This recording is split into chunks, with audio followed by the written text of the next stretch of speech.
And again, thank you for joining us. I'm Dr. Arya Ben Chaim. I'm the head of Mofet's Online Academy. Uh, this webinar is part of our ICT in Education program.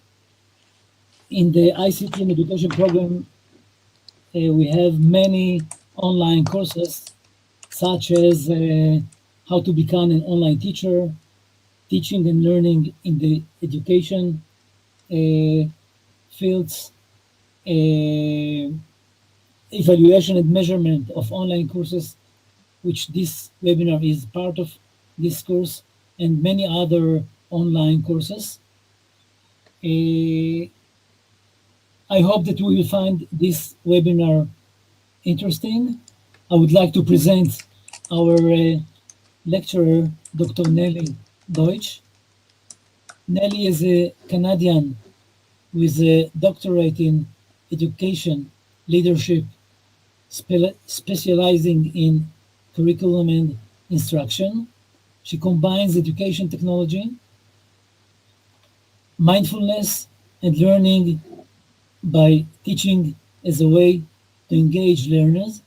She is internationally known as a relationship based coach, mentor, consultant, researcher, author, speaker, and community builder, as well as an expert in educational technology for fully online and blended learning programs using Moodle, WizIQ, Google Drive, and active learning presentation tools that focus on teaching as a way to learn. Nelly, the microphone is yours, please.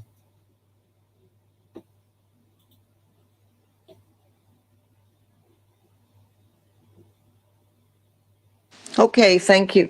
I think everybody can hear me. Just let me know in the chat box.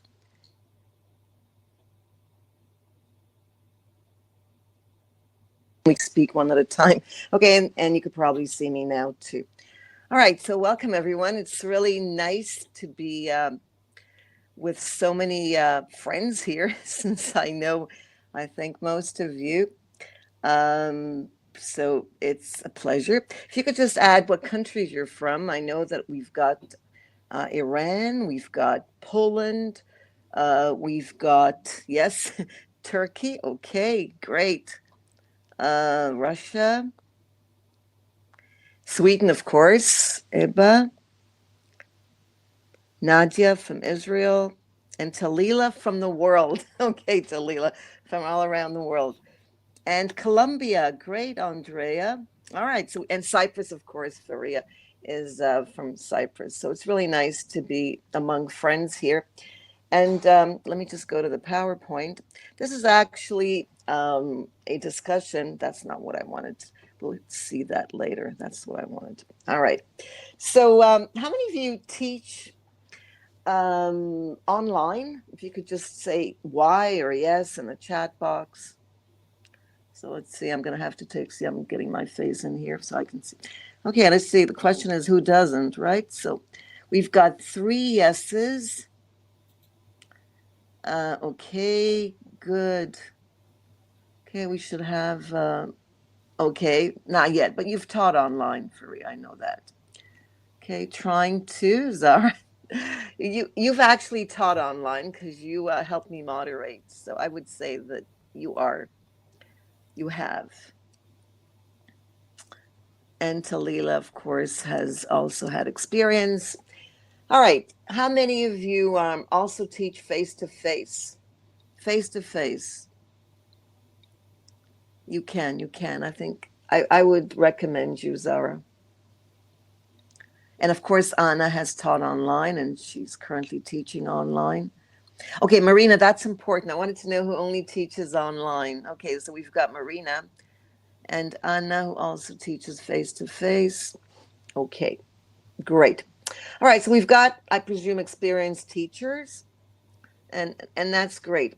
So the question, of course, is what is the success of online programs? And I think Eba has talked about quality. And I'm not going to talk about quality today, so it's a little bit different. The question is, how good is your online course? So if you could just write some kind of evaluation in the chat box, if you had to assess one of your online courses, what would you say if you were asked, how good is your course? And please try to be honest. Don't be modest. Exactly what you think. That would be perfect. So let's see what we've got here. So how good is your online course? Always try to improve. Okay, thank you, Talila. And there's always room for improvement. Great. Okay, but what would you say if you had to say something about your too old to be to be good enough? Of 80 apprentices, 32 get. Okay, that's an indication. Thank you, Andrea. So the number of participants who completed the course successfully. Okay, but I think we all have our ideas of what we think is a good online course. Oh, it came out funny. Ugh. Okay, so this, I don't know, it came out funny. A little bit about my teaching experience for those of you who don't know, or those of you who think you know, and you might learn something that you didn't know. I've been teaching online in a blended format, which means face-to-face and online since 1993, and fully online since 2003. I taught at Atlantic University. I've been teaching Moodle for Teachers. Some of you know me from having taken Moodle for Teachers. It's completely free, of course. The MOOCs that I organize, Moodle MOOC and Virtual Worlds MOOC, and I've been doing that for a number of years. And then there's also the virtual webinars or conferences that I've been doing through Moodle and WizIQ. And of course, Electronic Village Online, which is part of TESOL, Teaching English to Speakers of Other Languages. And of course, Blended Learnings, I said before, 1993. And I did my dissertation, my doctoral dissertation on blended learning, which is a combination of face-to-face and online, by talking to instructors of blended learning courses. My learning experience, my online learning experience, which I think is really, really important, because I think we were affected by our teachers and by being learners. As students, we decide what's good for us, what's not good, what we're going to use as teachers and whatnot. So learning fully online, I learned fully online for a number of years. You can see from 2003 until 2010. How many of you have learned online? If you could just add that in the chat box. Have taken online courses using various course management systems. So I see Marina has, and Yilmaz, or has not had, that's your family name, right? I can't say your first name. Has not had experience teaching online. But have you had experience teaching in general? And I see that Dania has had you took partial experience teaching online, or you've taken online courses as a student. Okay, so you can see that I've had experience also learning online. And I think that most of what I've learned, of course, was from my experiences as a learner and then my experiences as a teacher. But what got me started was really what I learned as a learner. When we start teaching online, and I think this is for Andrea, or who hasn't taught online, is that things are really confused at the beginning, even scary when we teach online. But even though there are lots of clouds and lots of kind of a mess, and we're not really sure what's going on, there is clarity through the clouds. If we can only kind of remove the clouds and gain an understanding of what's going on. Because if you could recall when you first started teaching, what's it like to teach online at the beginning or maybe even later on? So what image do you have of your experiences from the beginning? If you could add that in the chat box. What did it feel like at the beginning? For me, I remember the first time I was really scared because I felt like everybody was going to complain. The world is scary. I felt that the world was, everybody was going to complain. And it's not that they're going to complain, they're all going to kind of hang me. They're going to kill me because it's going, they're not going to be happy. And it was really important for me to try to please everybody. Yeah, it felt a bit weird and scared. Yes. Okay. So you all recall that it was really scary. And what made it scary? Like a cook. Mickey says that she felt like she was managing learning like a cook, which means what? That you needed a recipe or it didn't work? Is that what you mean here? That you had to follow some kind of plan. If you didn't follow the plan, it would all fall apart. Afraid about time, yes. Just so much better and more of interest. Like swimming in deep water, which is right. Okay, so my image is of clouds and kind of clearing. The clouds will clear. You know, you realize that, right? It's not going to be cloudy forever. And I think that's what we have to remember, that things change. And what I learned from my experience is I gained confidence by daring to err. The only way I could improve was if I wasn't afraid. In other words, put the fear away and be ready to make mistakes. That was, I guess, the starting point of feeling better, less scared, and better. That it was okay to make mistakes. And why was it okay to make mistakes? Could somebody add an answer to that? Why was it okay to make mistakes online? I'm not talking about face to face. In an online course, why was it okay to really make mistakes? Yeah, of course. The idea was to learn from them. But why was it really okay online to make mistakes? There's something about teaching online that allows you to make mistakes because, and that's the next point here. Why is it okay to make mistakes online? Let's see if we can get one more response there. Feel free to use the chat box. And there's no wrong answer. It's whatever you write. But think of your knowledge of learning or teaching online. Okay, you don't make it again. No, it's not that complicated. It's a lot simpler. Learning through, yeah, well, yeah, you're all being very philosophical, but technically, why is it easy to make mistakes? The reason it's easy to make mistakes is because you can always delete your mistakes and make changes right away, which you can't do face to face. Once you say something in a face to face class, or once you write it, on the whiteboard or blackboard or whatever it is, once you make that mistake, everybody can see it. And it's very hard to erase it, because they've seen it. But online, the minute you don't like what you've done or you've made a mistake and you want to make changes, you just delete or just add something to it. So online, you're always changing things because you can. And we don't think about this, but this is a huge advantage. The fact that we can, keep changing things. If students need more explanations, we add more videos. If, we kind of follow their leads. Whatever they need, we can actually provide them with it. So yes, online is really a lifesaver because you can make mistakes.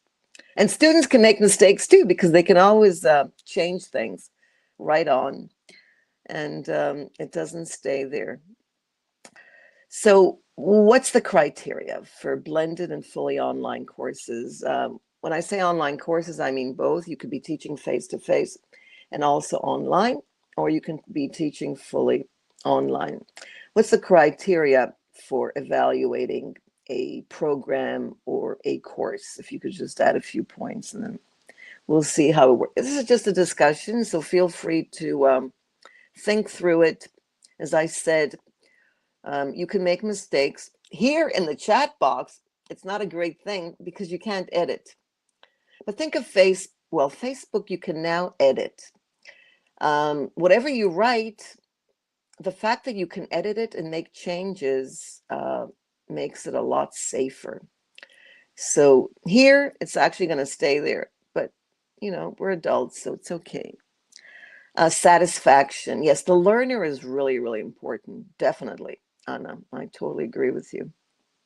Actually, that's what, online learning is about. And it's called online learning because it's about learning, really, not about the instructor. It's more about the learner. And the instructor is a learner too, actually, but it's about the student. Presence, very good. Presence is number very, very important, high up there.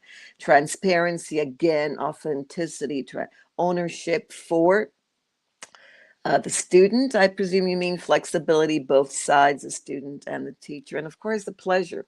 There's lots of pleasure. Right now, I'm working with kids, young learners from grade 7 from the age of 12, some are 11, to the age of 14, and they love it. They can't stop going into the Moodle. Engaging, yes, it is very, very engaging and exciting for them. So a little bit about, as I said, what is blended versus fully online. Blended, for those of you who haven't heard, Americans usually call it hybrid. So it's a combination of face-to-face and online. How many of you teach blended? It's a little bit more difficult. Blended is not as easy as online because you're combining the two. Okay, Eba, Anna, so face-to-face and online. We can discuss why it's different, but at another webinar, what makes blended more difficult. And Zara as well, great. And Andrea too. All right, I think I jumped here. Yes. All right, what platforms are you using? If you could write that in the chat. I use synchronous, time-based with asynchronous. Okay, so you're using Blackboard, Moodle. Are you using both synchronous and asynchronous, or are you using Facebook? Excellent, Anna. Facebook is also a platform. Zoom, thank you. So Zari, not using a live online class, both, Talila. Okay, yeah, Zoom is amazing, Ari, and who else was using, and Marina. Yes, I also will talk about the platforms. So some of the synchronous platforms, which is real time, like this one. This webinar is asynchronous, it's real time. There's Adobe, of course. I don't know, nobody's mentioned Adobe, Blackboard, Collaborate, Unico, which is this system. You don't see it from, it kind of looks like WizIQ from your end, I think, but it's quite different and maybe easier to use in WizIQ.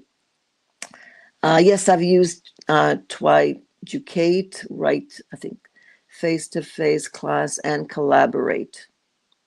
So you use Blackboard, Collaborate, and of course Zoom. The only one that's free here is Zoom. WizIQ used to be free, but it's not anymore. So if you're interested in trying it out, try out Zoom. It's a very different kind of thing. It's not the same.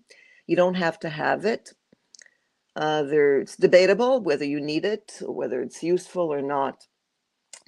And the platforms that you mentioned, the asynchronous you mentioned Moodle, you mentioned Blackboard, but there's also these others that are completely free.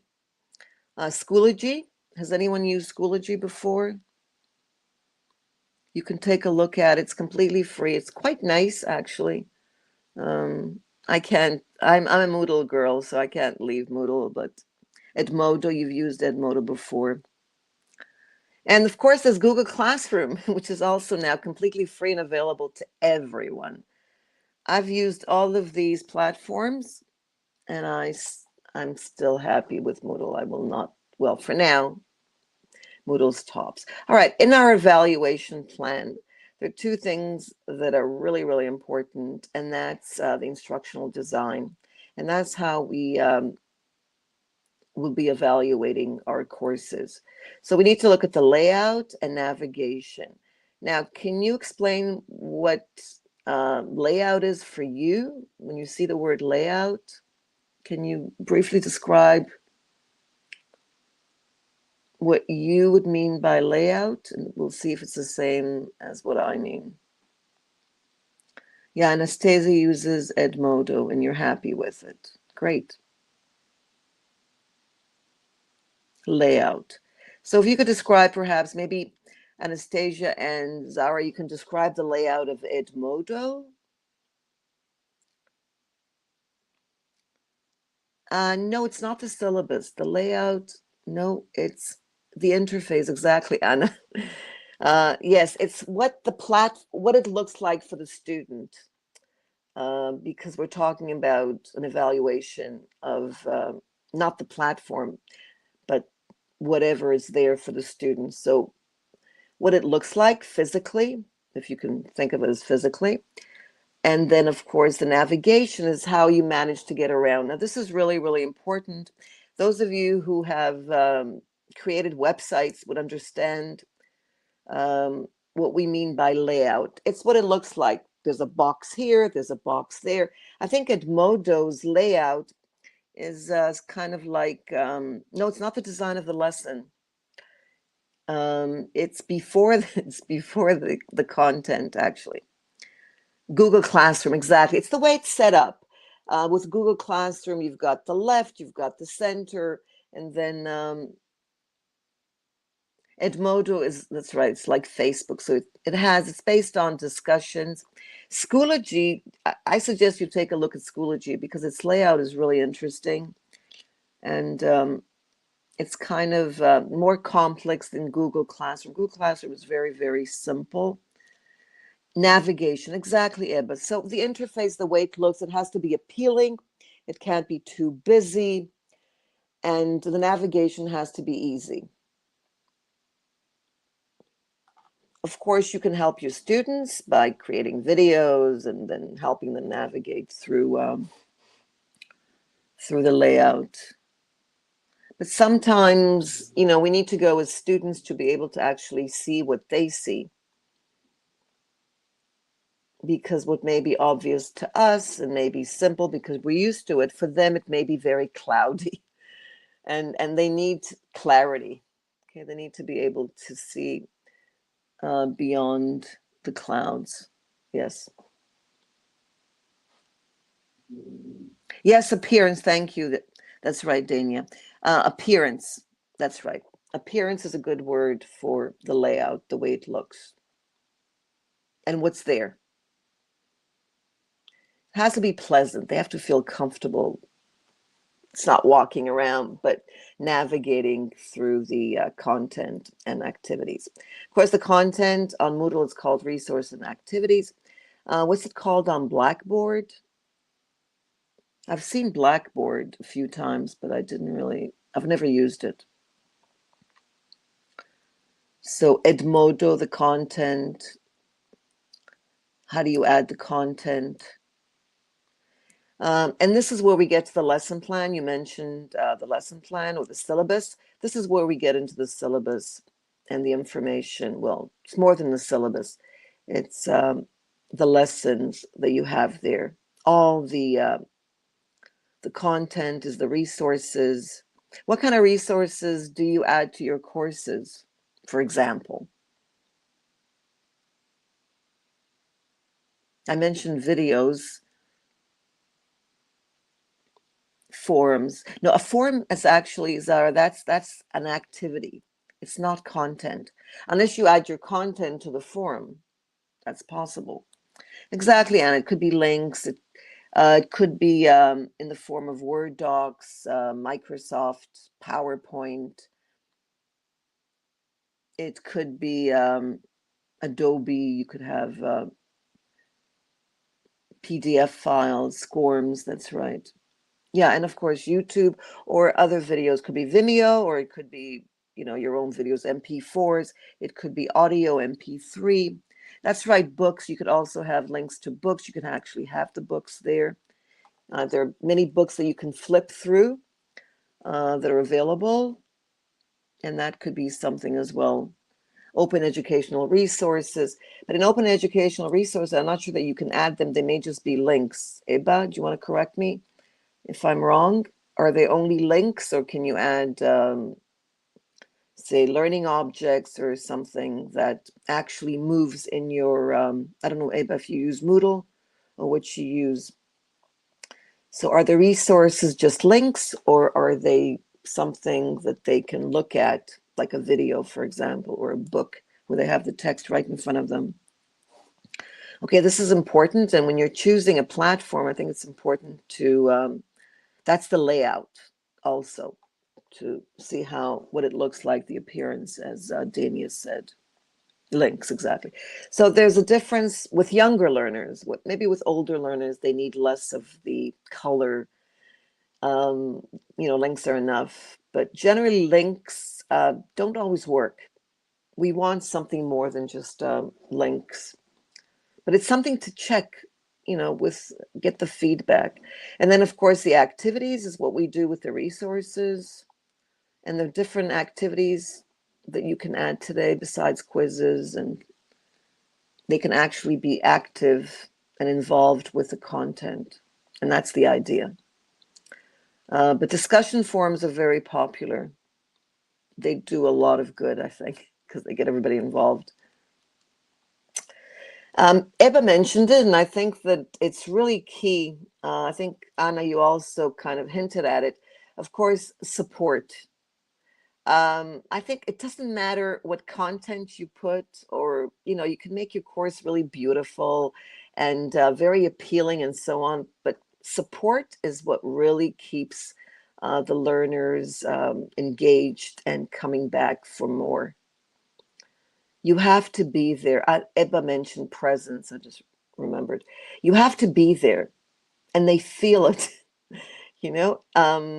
They, a little word here and there. The question is always, how much should instructors provide? How much, feedback to respond? Should the participants respond to one another more than the instructor? Or should the instructor be the one doing all the giving all the response and the replies? And of course, the answer, can you write the answer in the chat box? Who do the participants want to hear from the most? From the instructor or from the other participants? Exactly, Talila, that's right. They don't want to hear the teacher talk. Like, it's not like this. Okay, they want to be involved. They want to get to know one another. And I think that those who've taken my Moodle for Teachers realize that community is very important, and learning about each other and making friends. The social aspect of learning comes out when they get a chance to respond to each other, because they have so much to offer. The teacher is one, but if you want your course to succeed, get them to engage with each other, not just the content, but with each other. They love it, and they will love you. They will love you for allowing them to engage with each other. Exactly. That's right. So it's really, really important. So support is not responding to, their to the discussion forums. It's actually supporting them when they have questions, technical questions. You'll find that they need help, a lot of help, technical help.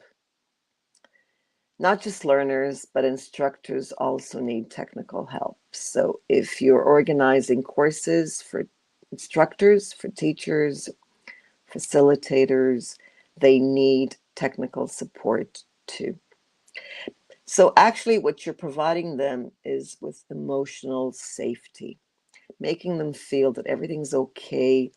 Whatever they'll be asking you questions, but if they don't ask you, I suggest that you set up support forms everywhere for each unit. as many support forms so that they're able to always ask questions about anything technical. And there are a lot of questions that deal with this kind of support. So technical support will be a big part. And keep it separate. Make sure that they don't respond in the wrong places, because you don't want the discussion forums to have support, technical or emotional support there. And Ebba says, I think it's also important to apply cross actions, as Isa Khan is arguing, to involve people, professionals outside the course. For example, social. Can I give you the mic maybe, Ebba? Because I think you're saying something very important. Students are a great support for the teacher. That's right. That's right. They do help each other. That's true. Um, but they need to feel that it's safe to ask questions for technical support. So, Eba, can you maybe explain a bit further what you mean here about other people? Oh, okay, okay. Thank you. Thank you for the link. Yes, other people are very important. And you're thinking of bringing more than one instructor. Is that the idea, to have not just one instructor, but perhaps co-moderators? That always helps too, because the more others see, the better. So support is key. And as I said, it's both emotional and technical. We need to be there. They need to feel that there's someone there. Um, they're not learning from us as much as they're learning from each other, by the way, because we can put a lot of content there, but they're learning from each other. And that's what we have to kind of facilitate, to help them learn from each other. Online support could be through email, through chat. I think that was mentioned before, forum, a special discussion forum, and Skype, of course. Some of them need that. They need us to hold their hands, even though it's an online course. They need to feel that we're there, that our presence, that we're real people who can hold their hands. So Skype, believe it or not, is really important. How many of you have used Skype to support your students? Emails, chat.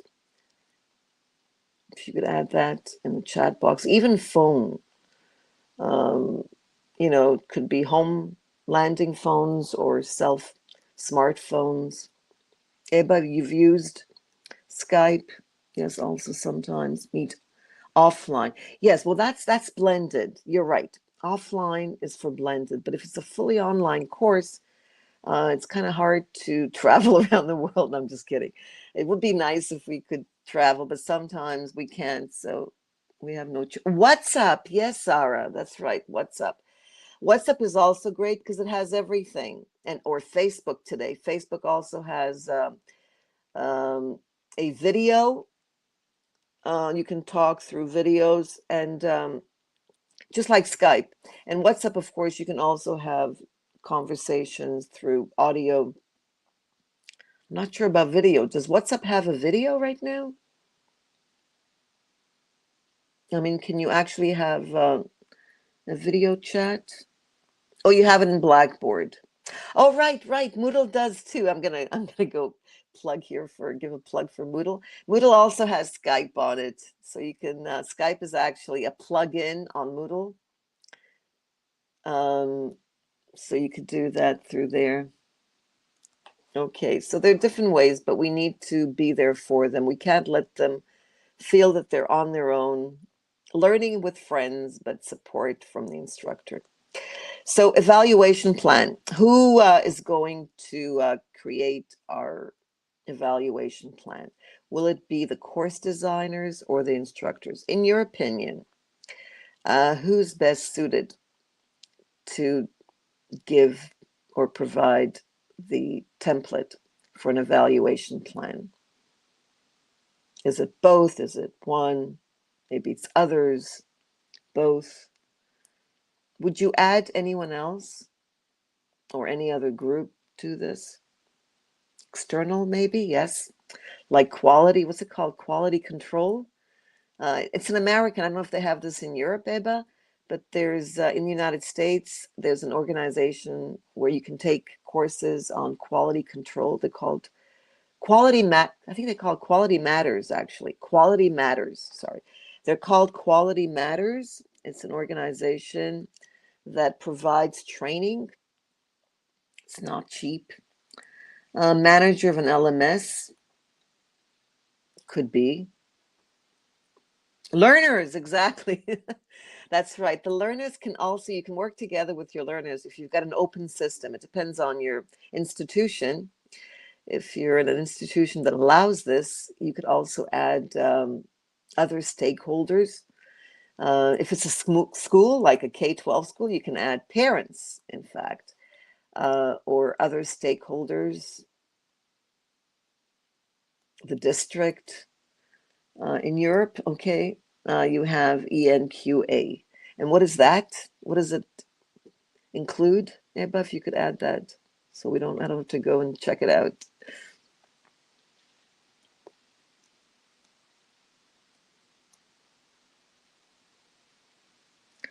QIT, exactly. Quality matters. You have to, yes, it's very expensive. I don't know if I mentioned that. Yes, it is. It's terribly expensive. I belong to it, but I really will not pay. So in Europe, it's free. Oh, excellent. Excellent. It's for higher education. All right, excellent. I think QM is also for higher education, as far as I know, but maybe I'm wrong. It's mostly for universities. So, how would you feel for someone else to evaluate your course or your program? Colleagues, exactly. Your peers. That's right. But it could also be, it could be friends and colleagues, but it could also be external organization. You launched a QA guidelines. Excellent. Maybe you can share it with us. Peers and students. Yes, I would totally agree.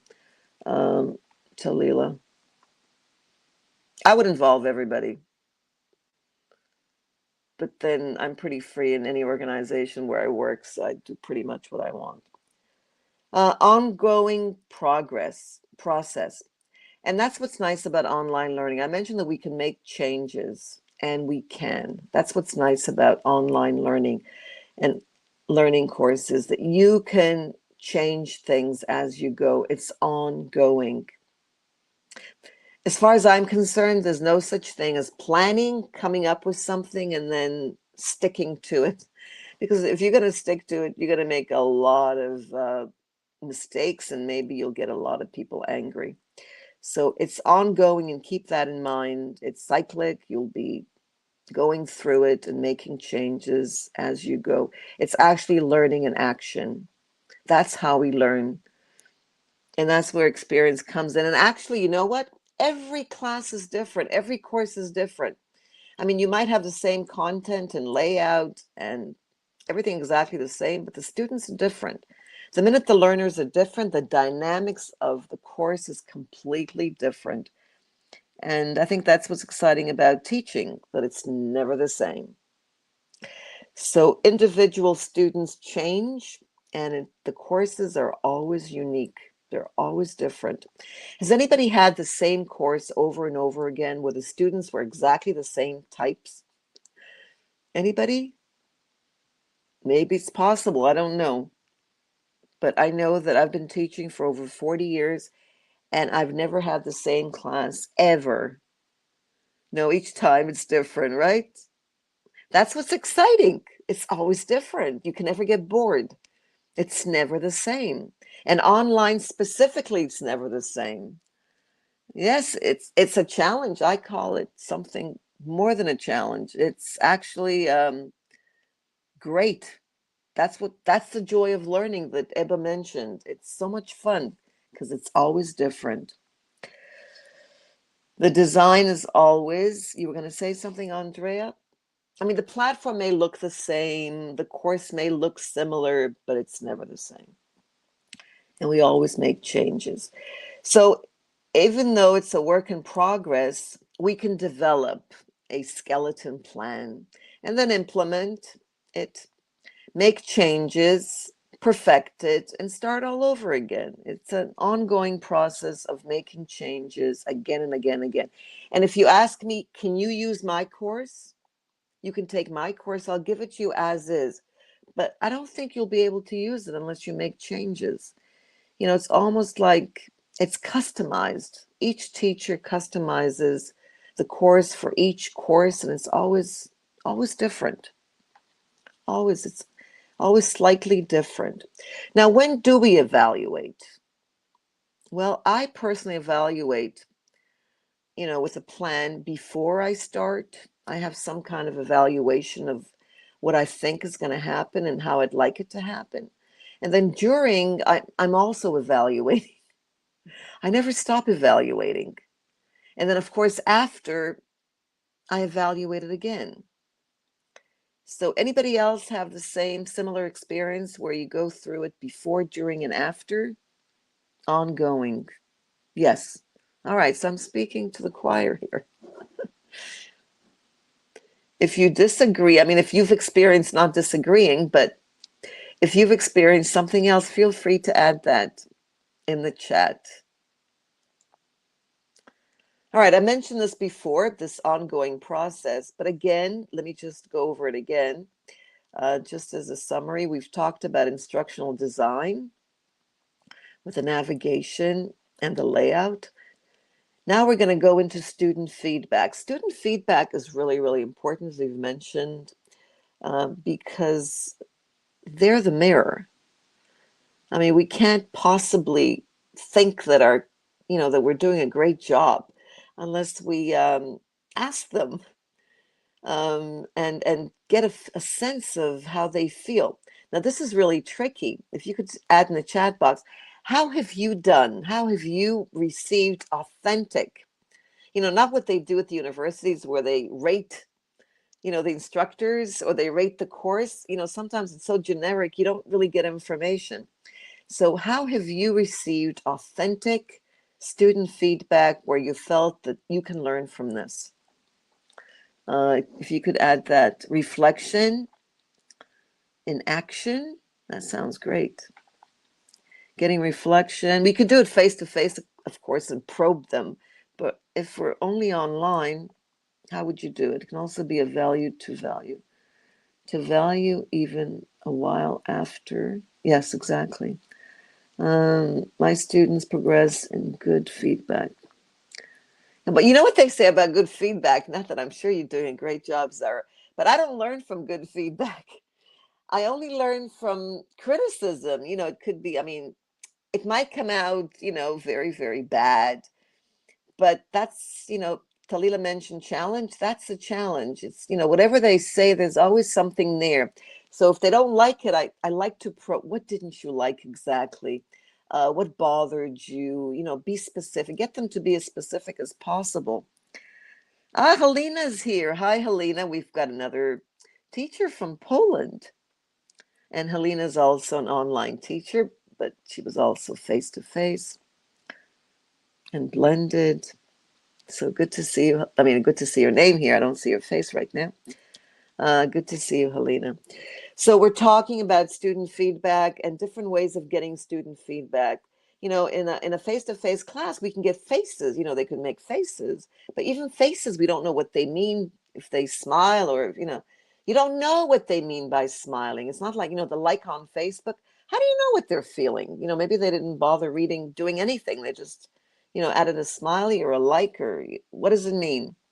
So how do we probe our students to get them to provide us with feedback that we can use, feedback that you can use to improve?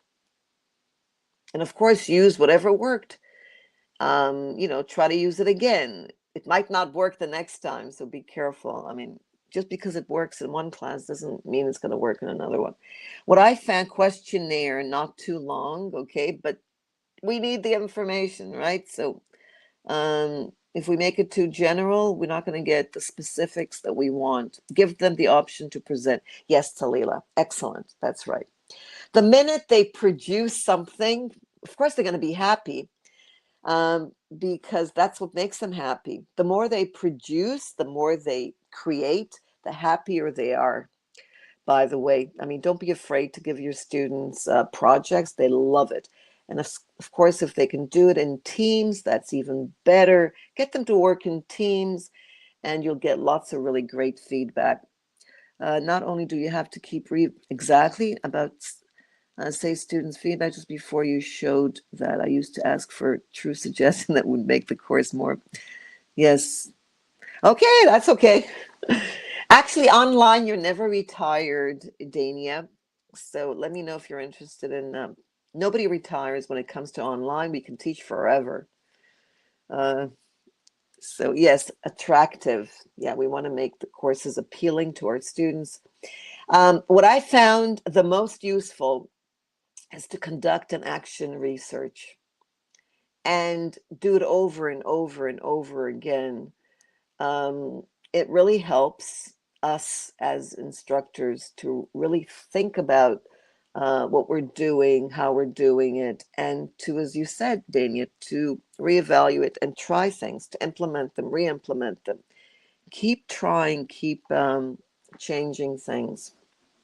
So action research is my way. By the way, how many of you have tried action research in your online courses to evaluate the courses?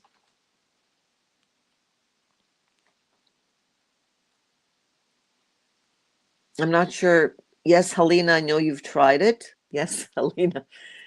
Yeah, Helena has tried it. So Ari, you're not familiar with action research?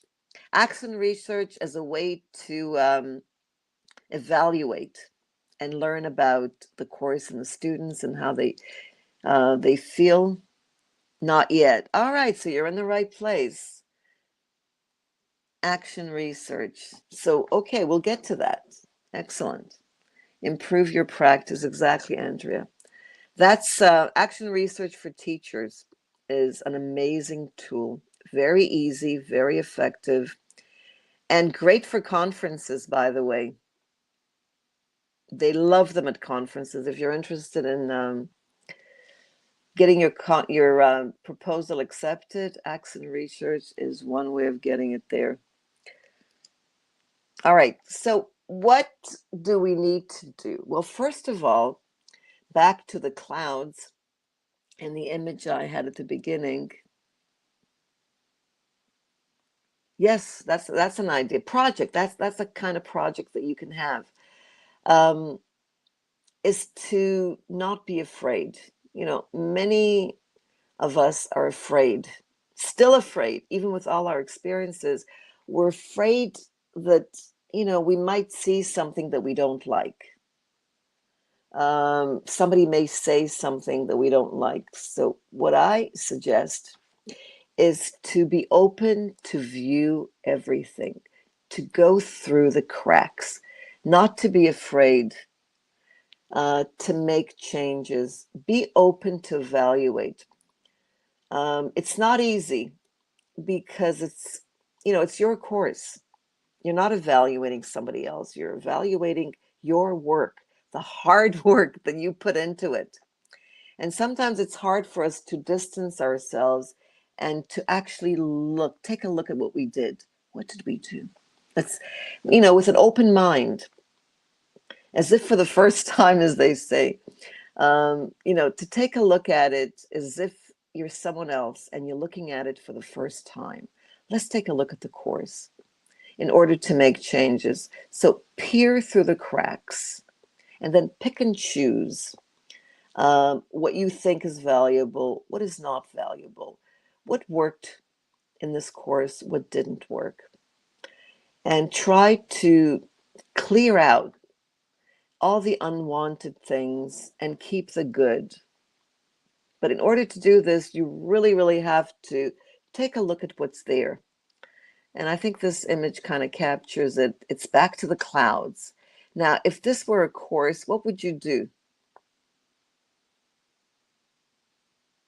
What would you do?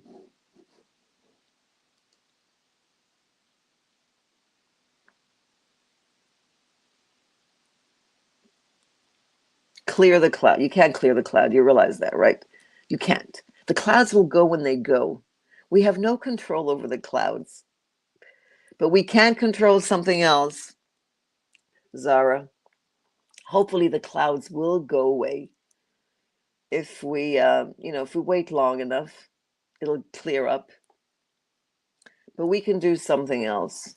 And I found this image really useful. I mean, I saw it. I mean, I actually took a photo of this. This is what I saw, and I found it fascinating.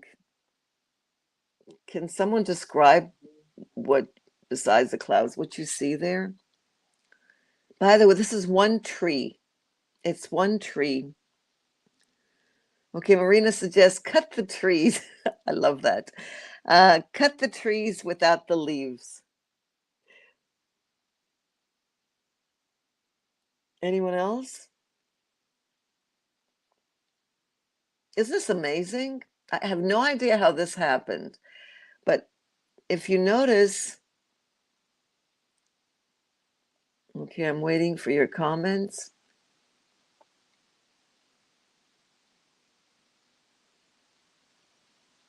Windy. You think it's windy? That's interesting. Water the Oh, that's lovely. Water the dry tree. I think the tree's getting enough water. Actually, I think the tree got enough, but maybe not. Maybe that's why it happened, because the tree, it's one tree. There are two branches that are, everything is part of one tree. So water the dry part, okay? And how does this fit your course? Clear the clouds. Clear the clouds with Photoshop. You're brilliant. Thank you, Dania. Okay. Any other suggestions? Everything is fine. Everything is good. Be happy with the blue sky. Okay, I'll be happy with the blue parts, you mean? Yeah, there are lots of blue parts. So ignore the right with the clouds and just take a look at the left and the clear sky. Okay, thank you, Zara. That's okay. All right. Anybody else? Silent people. Give me some ideas. Change the photo. I like the photo, but this is reality. Listen, I can change the photo, but this is actually reality, Anna. I took a photo of this. I saw this tree and I took a photo of it and I found it useful for this webinar, for this PowerPoint. And you want me to get rid of the photo, but it's a real tree. It's reality. So what can I do with reality? What can I do to this tree? Not the photo, the tree. What can I do with the tree? The tree is real. It's actually there, not far from my house. Change the photo. Let's see. Cut the dry branches, Marina, meaning get something out of your course which doesn't help it. Climb the tree. I will. You know what? I'll do that and I'll send you a photo from the top of the tree, Zara. Okay. All right. Any other brilliant, hang the colorful stuff on it. Okay. That's an idea too. Right. The idea, of course, is, let's see, any others? Sit under the tree. I'll do that. You know what? Maybe I'll do that. But I think there are lots of weeds and stuff under the tree. I don't know if there's a place. I may have to clear it. But the tree itself, what I can do is actually cut these off. Remember, we talked about the unwanted stuff? Clear the unwanted. Okay, cut off. I can cut off the dry parts. Okay, that's what I can do. And that was mentioned by Marina. Cut the dry branches off. And then I'll have this fresh green tree. Okay, so Marina got it. Thank you, Marina. All right. One of the ways that I recommend for those of you who would like to learn more about evaluating online courses is take an online course. Learn online. Learn through a learning management system like Moodle or Schoology. Something that you can actually be involved in its development. I think Edmodo gives you everything. I don't know if there's much work to do in Edmodo. Correct me if I'm wrong. Zara, and I forget who else was using Edmodo. What's to do actually? I mean, how much can you do there? It's all kind of, it's all built in. It's always the same. Maybe you like that. I don't know, but I guess I like challenges. So Moodle allows me to do a lot, but take courses on Edmodo. Take somebody else's course. Uh, take someone's course on Moodle. Well, many of you have taken courses with me on Moodle.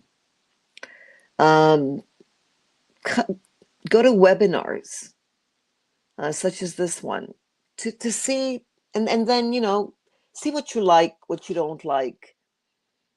I think that's, for me, that's the best kind of learning. It's not just giving courses, but also taking other people's courses.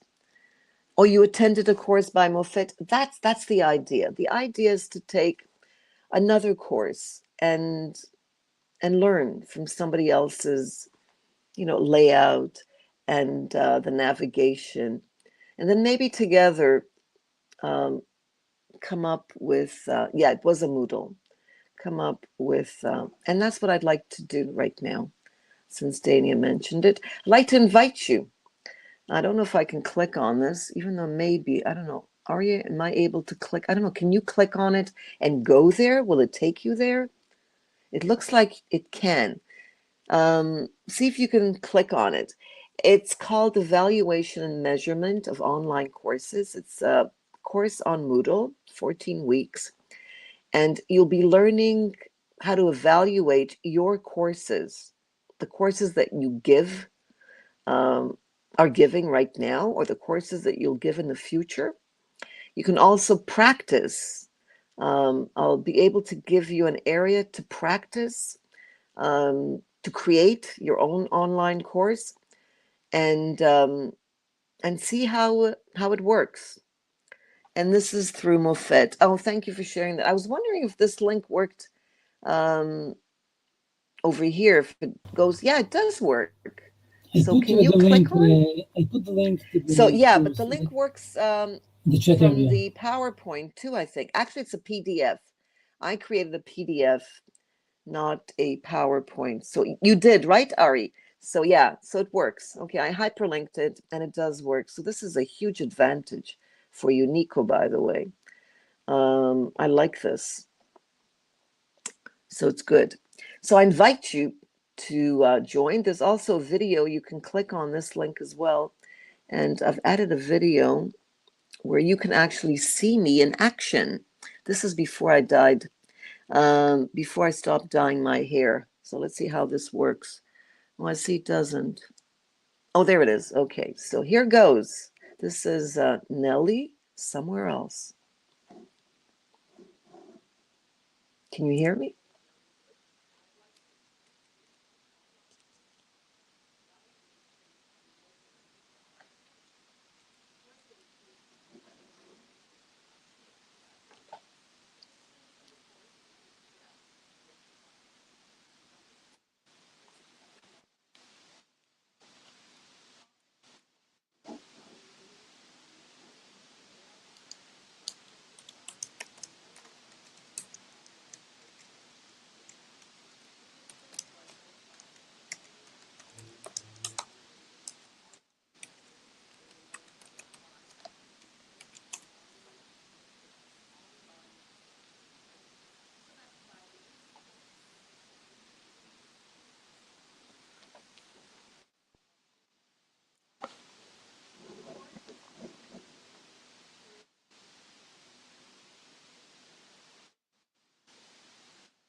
So yes, you're all invited.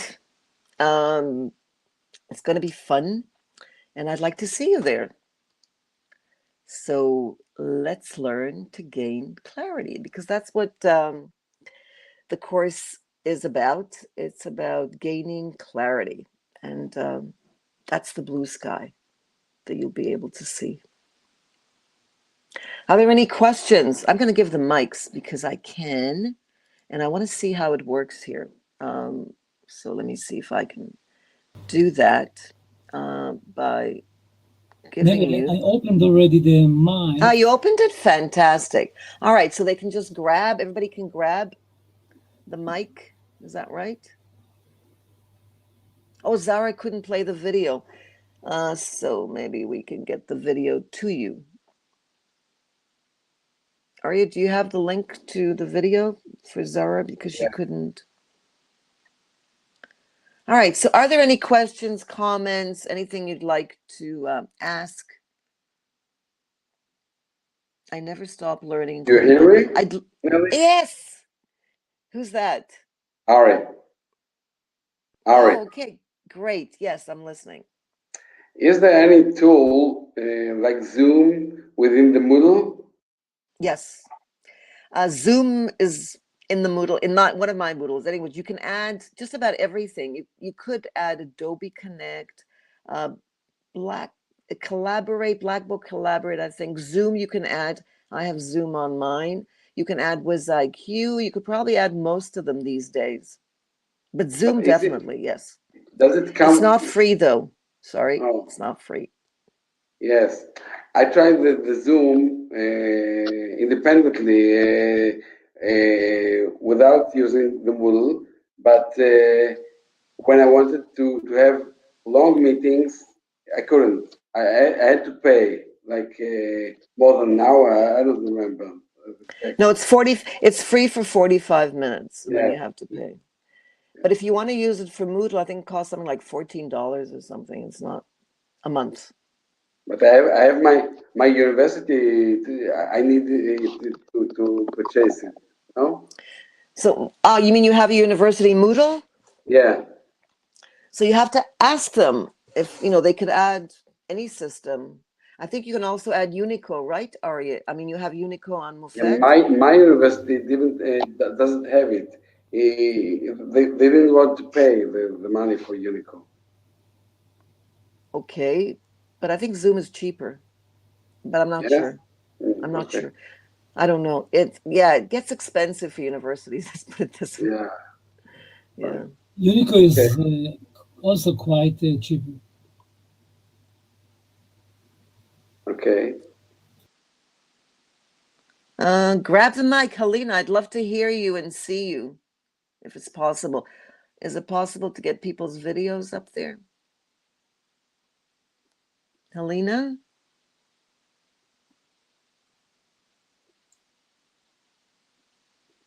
Or Eba?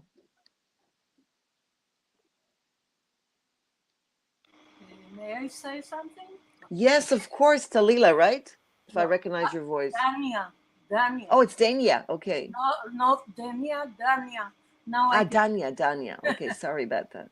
It's, after Daniel. There's something very important that people who are in Israel can make use of.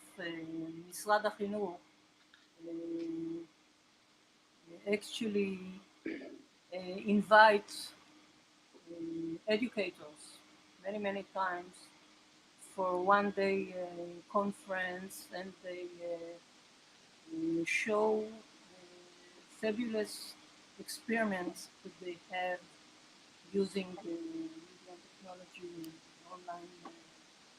You mean they do this? I didn't hear you too well. They do this to evaluate courses. They share courses and evaluate together. Many things that they include also evaluation.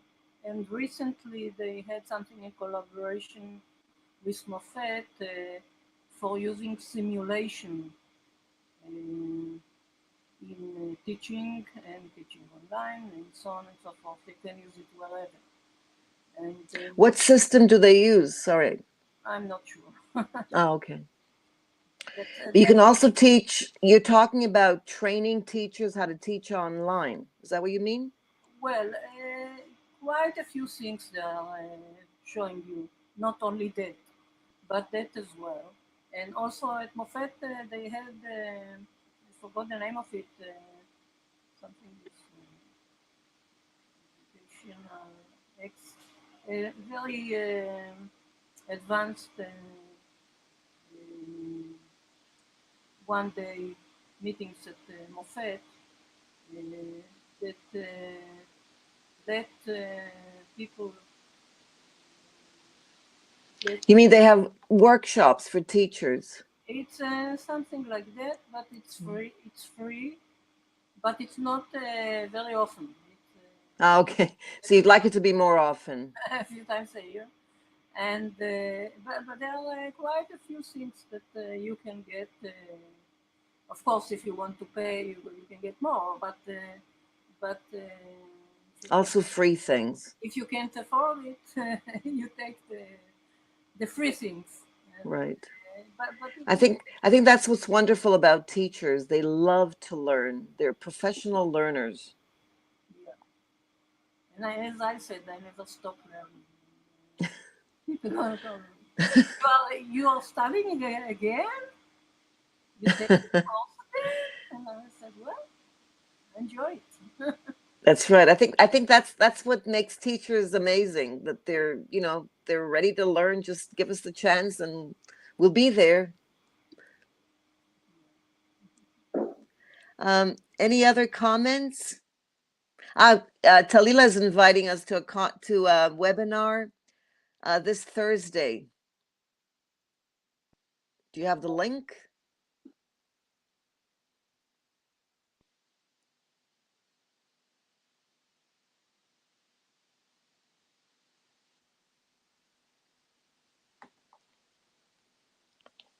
Talila, if you could add the link. I don't know if you've added the link, maybe.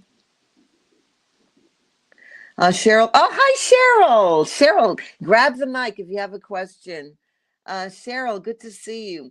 I've been using Hangouts. Hangouts don't exist anymore. I think I don't know what they did with that. But Hangouts used to be quite good. I agree. Zoom, Skype, and apps like these in Moodle. I don't know when you came in, Cheryl. I missed you. But if you have a question, feel free to ask, even if you came later. It's fine. Thank you, Anna, for sharing that. Oh, yes. It is part of the Google Classroom. I used Google Classroom last year with my junior high, but it was good for 1 year, but that's it. This year, I built a Moodle for the school so that we could use Moodle. All right, so I think that's it. If there aren't any questions, I'd like to thank everybody for coming today. My dear friends and new friends, I hope. And I hope you join the course. Thank you, Anna. Good to see you always. Eba, Ferrara, Cheryl, Helena. Thank you for your support always. And Zara. Thank you. Yes, everybody, enjoy your day, whether it's day or evening or afternoon. Thank you. Will the recording be available? Yes. And Andrea, yes? We will send And the recording to all the participants. Oh, great. So everybody, you should expect the recording. Thank you. Nadia, thank you for joining us. Nellie, thank you too. Thank you very much. Thank you. Thank you for inviting me.